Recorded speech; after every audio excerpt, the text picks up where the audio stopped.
കഴിഞ്ഞ 3-4 വർഷമായി ബഹുതല ചർച്ചകൾ നടന്നെങ്കിലും റഷ്യയുടെ യുക്രൈൻ അധിനിവേശം നിർത്താൻ അമേരിക്കയ്ക്ക് കഴിയാതെ വന്നതോടെ ഇതാ സൗദിയിൽ വെച്ച് നിർണായക കൂടിക്കാഴ്ച നടക്കാൻ പോകുകയാണ്. യു.എസ്. പ്രസിഡന്റ് ഡൊണാൾഡ് ട്രംപും റഷ്യൻ പ്രസിഡന്റ് വ്ളാഡിമിർ പുടിനും തമ്മിലുള്ള സൗദിയിലെ കൂടിക്കാഴ്ചയ്ക്ക് ട്രംപ് തന്നെയാണ് ചർച്ച സംബന്ധിച്ചും റഷ്യ യുക്രൈൻ യുദ്ധം അവസാനിപ്പിക്കാൻ ശ്രമം ആരംഭിച്ചതായും അറിയിച്ചത്. Vladimir Putin, Ukraine president Zelensky എന്നിവരുമായി ഫോണിൽ സംസാരിച്ച ശേഷമാണ് ട്രംപ് ഇക്കാര്യം അറിയിച്ചത്. യുദ്ധം അവസാനിപ്പിക്കാനുള്ള ചർച്ചകൾക്ക് പുടിൻ സമ്മതമറിയിച്ചതായി ട്രംപ് അവകാശപ്പെട്ടു. പുടിനെപ്പോലെ സെലൻസ്കിയും സമാധാനം ആഗ്രഹിക്കുന്നതായി അറിയിച്ചുവെന്നും ട്രംപ് പറഞ്ഞതോടെയാണ് സമാധാനത്തിന് വഴിതെളിയുന്നത്. ട്രംപുമായി പുടിനും സെലൻസ്കിയും സംസാരിച്ച കാര്യം റഷ്യയും യുക്രൈനും സ്ഥിരീകരിച്ചെങ്കിലും യുദ്ധം അവസാനിപ്പിക്കുന്നതുമായി ബന്ധപ്പെട്ട കൂടുതൽ വിശദാംശങ്ങൾ വെളിപ്പെടുത്തിയിട്ടില്ല. ട്രംപും പുടിനും തമ്മിലെ സംഭാഷണം 1.5 മണിക്കൂർ നീണ്ടുനിന്നത്. ട്രംപിന് മോസ്കോയിലേക്ക് പുടിന്റെ ക്ഷണം ഉള്ളതായി റഷ്യ അറിയിച്ചിട്ടുണ്ട്. സ്റ്റേറ്റ് സെക്രട്ടറി മാർക്കോ റൂബിയോയും CIA മേധാവി ജോൺ റാഡ്ക്ലിഫും ഉൾപ്പെടുന്ന സംഘത്തെ ചർച്ചയ്ക്കായി നിയോഗിച്ചിട്ടുണ്ട്. പ്രസിഡന്റായി അധികാരമേറ്റതിന് 24 മണിക്കൂറിനുള്ളിൽ യുക്രൈൻ യുദ്ധം അവസാനിപ്പിക്കുമെന്ന് ട്രംപ് തന്റെ തെരഞ്ഞെടുപ്പ് പ്രചാരണ വേളയിൽ പ്രഖ്യാപിച്ചിരുന്നു. അതിനാൽ യുദ്ധം നിർത്തുന്നത് അദ്ദേഹത്തിന്റെ അഭിമാന പ്രശ്നമാണ്. നാറ്റോ പ്രവേശനത്തിനുള്ള സെലൻസ്കിയുടെ പിടിവാശിയാണ് റഷ്യയെ പ്രകോപിപ്പിച്ചത്. യൂറോപ്പും US-ഉം കൂടെ ഉണ്ടാകുമെന്ന് കരുതിയെങ്കിലും റഷ്യ ആക്രമിച്ചു തുടങ്ങിയതോടെ കരുതിയ സഹായം ലഭിച്ചില്ല. ഫലത്തിൽ തുടങ്ങിക്കുടുങ്ങിയെന്ന അവസ്ഥയിലായി സെലൻസ്കി. US-ലാണ് യുക്രൈന്റെ ഏക പ്രതീക്ഷ. ജോ ബൈഡൻ ഭരണകൂടം ആയുധവും പണവും നൽകി സഹായവും ചെയ്തിരുന്നു. എന്നാൽ നഷ്ടക്കച്ചവടത്തിന് ട്രംപിന് താൽപ്പര്യമില്ല. അമേരിക്കയ്ക്ക് അധിക ചെലവ് വരുന്ന എല്ലാ ഇടപാടുകളും അവസാനിപ്പിക്കുമെന്നാണ് അദ്ദേഹത്തിന്റെ നിലപാട്, ഇസ്രയേലിന് ആയുധം നൽകുന്നതിൽ ഒഴികെ. ബന്ധവൈരിയായ രാഷ്ട്രതലവനാണെങ്കിലും പുടിനുമായി അത്ര അകൽച്ചയിലല്ല ട്രംപ്. പുടിനുമായി ചർച്ച നടത്താൻ തയ്യാറാണെന്ന് ട്രംപ് നേരത്തെ പ്രഖ്യാപിച്ചതുമാണ്. അതിനാൽ സൗദിയിൽ ഇരുവരും ഒന്നിച്ചിരുന്നാൽ യുക്രൈൻ യുദ്ധം തീരുമെന്ന് ഉറപ്പാണ്. പക്ഷേ ഇവിടെ വലിയ വില കൊടുക്കേണ്ടി വരുന്നത് സെലൻസ്കിക്കെന്ന യുക്രൈൻ പ്രസിഡന്റിന്റെ രാഷ്ട്രീയ ഭാവിക്ക് തന്നെയായിരിക്കും.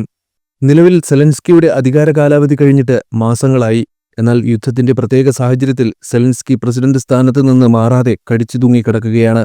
ഇനി യുദ്ധം നിർത്തുന്ന സാഹചര്യമുണ്ടായാൽ യുക്രൈനിൽ പുതിയ തെരഞ്ഞെടുപ്പ് നടക്കുകയും സെലൻസ്കി പുറത്തേക്ക് പോകേണ്ടി വരുമെന്നാണ് വാർത്തകൾ. അതുകൊണ്ടാണ് അമേരിക്കയും നാറ്റോയുമടക്കം എതിർത്തിട്ടും പല വഴികളും പയറ്റി സെലൻസ്കി മുന്നോട്ടു പോകുന്നത്.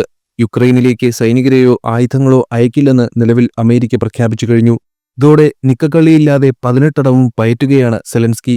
ഏറ്റവും ഒടുവിലാണ് സെലൻസ്കി 18-നും 24-നും ഇടയിൽ പ്രായമുള്ള പുരുഷന്മാർക്കായി സ്വമേധയാ സൈനിക റിക്രൂട്ട്മെന്റ് ക്യാമ്പയിൻ ആരംഭിച്ചത്. എന്നാൽ ഇതിനെതിരെ ആക്ഷേപവുമായി എത്തിയിരിക്കുകയാണ് റഷ്യൻ വിദേശകാര്യ മന്ത്രാലയ വക്താവ് മരിയ സഖറോവ.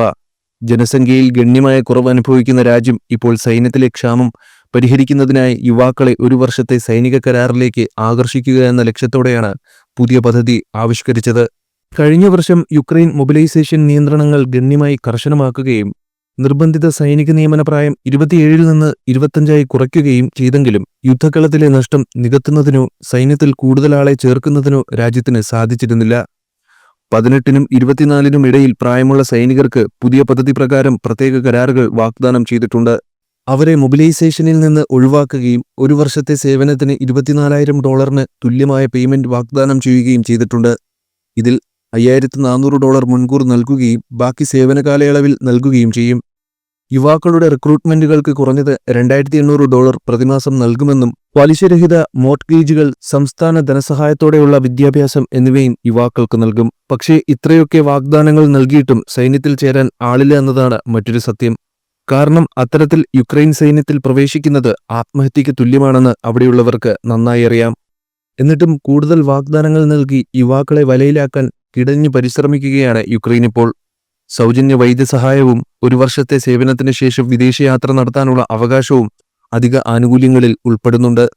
ഇത് യുദ്ധത്തിൽ പങ്കെടുക്കാൻ അവരെ നിർബന്ധിക്കുന്നതല്ല, മറിച്ച് യുദ്ധാനുഭവം നേടുന്നതിനും 1 വർഷത്തിനുള്ളിൽ സാമ്പത്തിക സ്ഥിരത കൈവരിക്കുന്നതിനുമുള്ള അവസരമാണെന്നാണ് യുക്രൈനിയൻ പ്രതിരോധ മന്ത്രി റസ്റ്റൻ ഉമറോവ് മന്ത്രാലയത്തിന്റെ വെബ്സൈറ്റിൽ പദ്ധതിയെക്കുറിച്ച് പറഞ്ഞത്. നിർബന്ധിത ക്യാമ്പയിനിനിടയിൽ യുക്രൈനിയൻ സൈന്യം സ്കീസോഫ്രീനിയ രോഗനിർണയം നടത്തിയ പുരുഷന്മാരെ സൈന്യത്തിൽ ചേർക്കുന്നുണ്ടെന്നുള്ള റിപ്പോർട്ടുകളും പുറത്തുവരുന്നുണ്ട്. പ്രാദേശിക മാധ്യമങ്ങൾക്ക് നൽകിയ അഭിമുഖത്തിലാണ് ഇക്കാര്യം വ്യക്തമാക്കിയത്.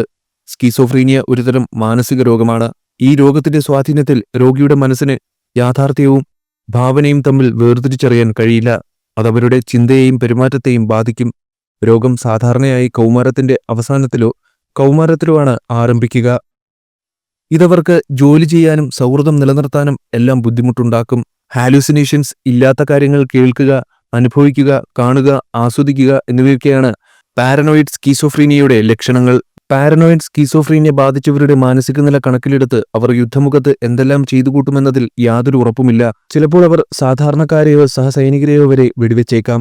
സ്കീസോഫ്രീനിയ ബാധിതർക്ക് ഉയർന്ന സമ്മർദ്ദ സാഹചര്യങ്ങൾ നേരിടാൻ വളരെ ബുദ്ധിമുട്ടാണ്. ഗുരുതരമായ സാഹചര്യങ്ങളിൽ ആത്മഹത്യ ചെയ്യാനുള്ള മനോഭാവം വരെ അവർക്ക് തോന്നിയേക്കാം.